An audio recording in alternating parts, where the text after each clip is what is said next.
అందరికి ఈరోజు నేను మటన్ కీమా మా పాప కోసం, మటన్ కాళ్ళు మా కోసం చేయబోతున్నాను. సో వాటిల్లోకి కావాల్సినవి టమాటాలు, ఉల్లిపాయలు, పచ్చిమిర్చి, అల్లం ఇవన్నీ కట్ చేసుకోవాలి. కట్ చేసుకున్నాక నేను మళ్ళీ వీడియో చేస్తాను. కీమా చేసుకోవడానికి ముందుగా నేను కుక్కర్ పెట్టుకొని ఆయిల్ వేసుకున్నాను. ఆయిల్లో ఉల్లిపాయ, పచ్చిమిర్చి వేసి ఫ్రై చేస్తున్నాను.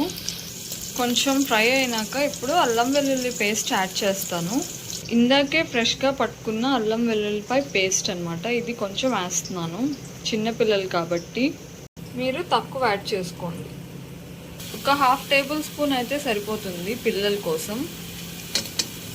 ఇప్పుడు నేను నీట్గా వాష్ చేసుకున్న మటన్ అయితే వేస్తున్నాను. మటన్ని మనం ఇలా జల్లెడలో వేసి వాష్ చేసుకుంటే మనకి ఈజీ అవుతుంది.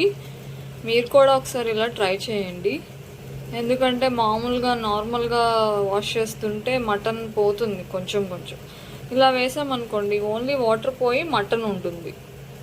సో ట్రై చేయండి ఇట్లాగా. ఇప్పుడు నేను మటన్ వేసేస్తున్నాను.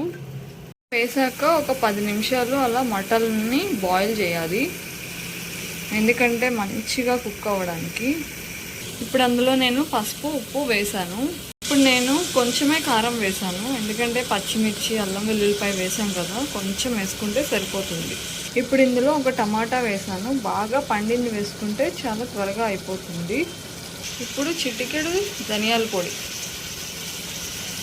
ఇప్పుడు మటన్ మంచిగా ఉడికిన తర్వాత ఇప్పుడు ఇందులో వాటర్ వేసేసేయాలి. ఇప్పుడు ఇందులో వాటర్ యాడ్ చేసేస్తున్నాను మటన్ ముక్కలు ఉడకడానికి. ఇప్పుడు నేను ఫైనల్గా కొత్తిమీర వేసేసుకొని కుక్కర్ మూత పెట్టేస్తాను. కుక్కర్ విజిల్స్ 6 వచ్చే వరకు కుక్ చేసుకోవాలి. అప్పుడు మంచిగా ఉడికిపోతే పిల్లలకి త్వరగా అరిగిపోతుంది అనమాట. సరే ఎంత బాగా ఉడికిపోయిందో మటన్. ఇది ఇప్పుడు సర్వ్ చేసేస్తున్నాను వేరే దానిలోకి. ఇది ఇలా బేబీస్కి పెట్టేస్తే చక్కగా తినేస్తారు. వీడియో నచ్చితే ఒక లైక్ అండ్ సబ్స్క్రైబ్ చేయొచ్చు కదా.